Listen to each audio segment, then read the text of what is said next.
The movie starts long ago in the Pei Kingdom, which lost a key city called Jingzhou. This happened because their commander, Ziyu, lost a fight against Yang Song, the undefeated king of the Nan Kingdom. Several years later, Liu Yin, an advisor to the Pei Kingdom, went to see King Pei Liang. He wanted to tell the king that Ziyu had recently gone to Jingzhou, but he didn't know why. King Pei Liang then told Liu Yin to bring Ziyu to him immediately. Meanwhile, Ziyu's wife, Shou Ai, and the king's sister, Qing Ping, were playing a dice game that they believed could predict the future of Pei Kingdom. After rolling the dice, Shou Ai said it meant a big battle would happen on the 7th rainy day, and a great man would win. Ziyu soon met with King Pei Liang and told him he had gone to Jingzhou to challenge Yang Song and take back the city. King Pei Liang was worried that this might start a war and destroy the peace between Pei and Nan. Ziyu offered to be executed for challenging Yang Song without permission, but Pei Liang refused. Instead, Pei Liang asked Ziyu and Shou Ai to play a traditional instrument called the guzheng. They didn't want to play until they won back Jingzhou. However, Pei Liang insisted, so Shou Ai reluctantly played. Suddenly, she pulled out a dagger to do something drastic, but Ziyu stopped her just in time. He cut his hair as a sign of his wife's wrongdoing and then led her out of the royal room. After they left, Liu Yin suggested that King Pei Liang marry his sister, Qing Ping, to Yang Song's son, Yang Ping, to keep the peace between the two kingdoms. King Pei Liang liked the idea and told them to send the proposal to Yang Song. Later that night, Shou Ai sneaked into a secret room connected to a cave where Ziyu was hiding. To her surprise, there were two Ziyes, the real Ziyu and another man, a shadow named Jingzhou, who had been pretending to be him. Years ago, when Ziyu lost to Yang Song, he was badly injured in the chest. He had been hiding in the cave ever since, while Jingzhou took his place as the leader of the Pei Kingdom. Ziyu now hurt Jingzhou's chest on purpose, so they would both have matching wounds from Yang Song's attack. After treating his injury, Jingzhou and Shou Ai went back to their room to rest. Jingzhou, knowing he wasn't really Shou Ai's husband, chose to sleep on the floor. The next day, King Pei Liang called a meeting with his officials to discuss Ziyu's challenge to Yang Song without permission. During the meeting, Pei Liang told Jingzhou, who he thought was Ziyu, to cancel the fight. But Jingzhou refused, saying the duel would decide the future of Jingzhou, which was still under Nan Kingdom's control. Jingzhou even called Pei Liang a coward and stepped down as commander. Pei Liang allowed him to leave, and Jingzhou gave up his position. Before Jingzhou left, Pei Liang asked to see the wounds from his fight with Yang Song.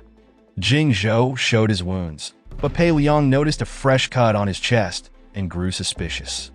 Jingzhou explained that he had made the cut himself to show his failure to protect Jingzhou. Jingzhou returned to the cave to train with Ziyu. They decided to have 3 combat rounds. If Jingzhou lost 2 of the 3, Ziyu would be the winner. The following day, Pei Liang was practicing his riding when Liu Yin rushed in with a message from Yang Ping. Yang Ping agreed to marry Pei Liang's sister, Qing Ping, but only as a concubine, not a wife. This angered the officials, including General Tian, as they saw it as an insult to Pei Kingdom. However, Pei Liang accepted Yang Ping's demand, making Qing Ping upset with her brother for not defending her. Meanwhile, in the Nan Kingdom, Yang Song was teaching his son, Yang Ping, how to use a sword staff. They discussed Ziyu's challenge to fight Yang Song for control of Jingzhou. They believed Nan Kingdom was stronger than Pei Kingdom, which had lost some of its officials. Back in the hidden cave, Ziyu was teaching Jingzhou how to use an umbrella knife for defense. Jingzhou was excited to learn this move, and Ziyu asked Shou Ai to help Jingzhou master it. After training, Jingzhou went to the forest to play his flute and met Tian, who was curious about it. Jingzhou invited Tian to the secret cave to meet Ziyu, who had made the flute. When Tian reached the cave, he was shocked to find out that the real Ziyu was hiding there, and that Jingzhou had been acting as his shadow. Ziyu revealed his big plan to fulfill his dreams with Jingzhou's help. Jingzhou would challenge Yang Song, and Tian would lead a group of prisoners to attack Jingzhou and kill Pei Liang so that Ziyu could become king. Ziyu promised to make Tian the commander if the plan succeeded, and Tian agreed. The next day, Tian started teaching the prisoners the umbrella knife technique from Ziyu. Meanwhile, in the cave, Ziyu and Jingzhou were talking over tea. Ziyu told Jingzhou about his mother, who was still alive, and where she was. He promised that if Jingzhou could defeat Yongzong, he could go home to see his mother. This motivated Jingzhou even more to win the duel. After tea, Jingzhou returned to Shouai's room. Knowing it was their last night together, Jingzhou told Shou he would do anything she wanted.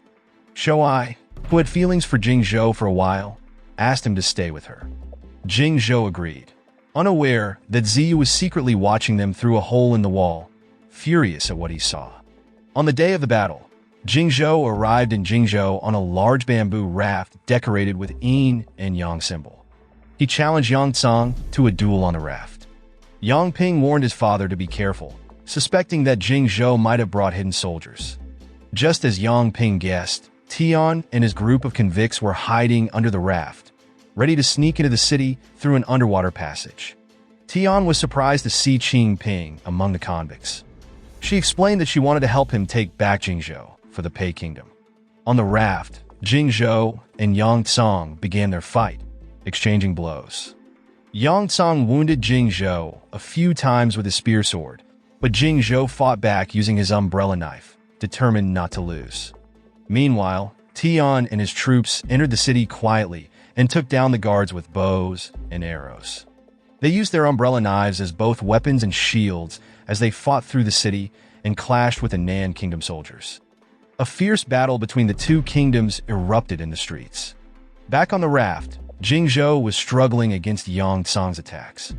When Yongzong used his favorite spear sword move, Jingzhou suddenly used a spinning technique Shouai had taught him, knocking the spear sword aside. Yongzong quickly recovered and attacked again, seriously injuring Jingzhou's back. Although badly hurt, Jingzhou refused to surrender and challenged Yongzong to a fight to the death, which Yongzong accepted. In the city, Yang Ping saw his soldiers losing against Tian's forces and joined the battle. He faced Qing Ping, using the skills his father taught him, and defeated her with his spear sword.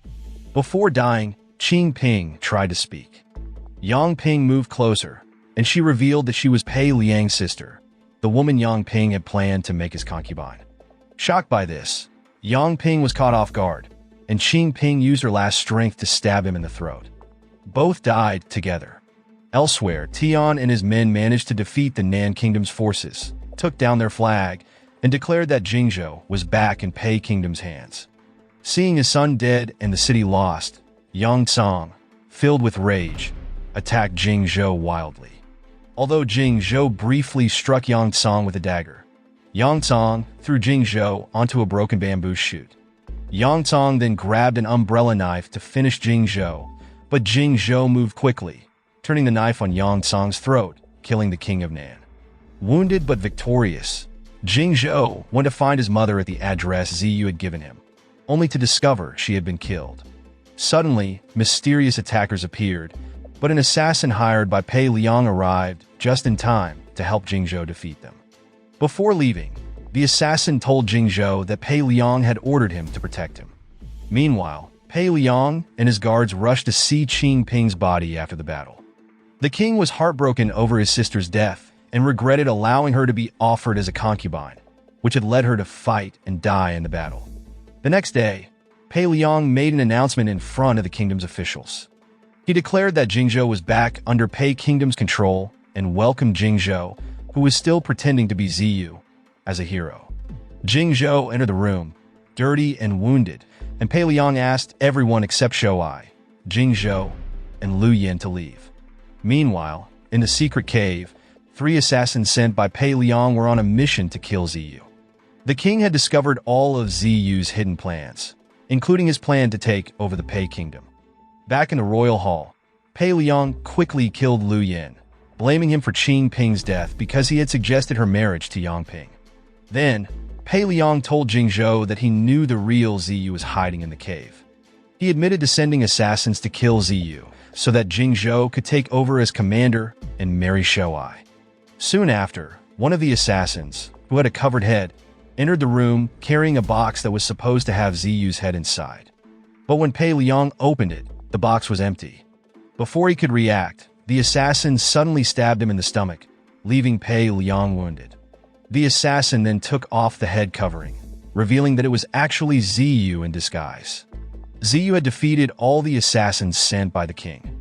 He then told Jingzhou that it was Pei Liang who had killed his mother, and urged Jingzhou to behead the king so that Ziyu could become the new ruler. As Jingzhou was about to follow Ziyu's order, Ziyu tried to secretly kill him. But Jingzhou sensed this and stabbed Ziyu first. Jingzhou revealed that he knew it was Ziyu who had killed his mother because only the commander knew her location. Without hesitation, Jingzhou killed Pei Liang and placed the sword in Ziyu's hand to make it look like Ziyu had killed the king. Shoai watched everything in silence, terrified. At the end of the movie, Jingzhou left the room and told Tian and the officials that Pei Liang was dead and that he had dealt with the king's assassin. Shoai followed Jingzhou, but stopped at the door, unsure whether to reveal what Jingzhou had done or to accept her new role in the kingdom.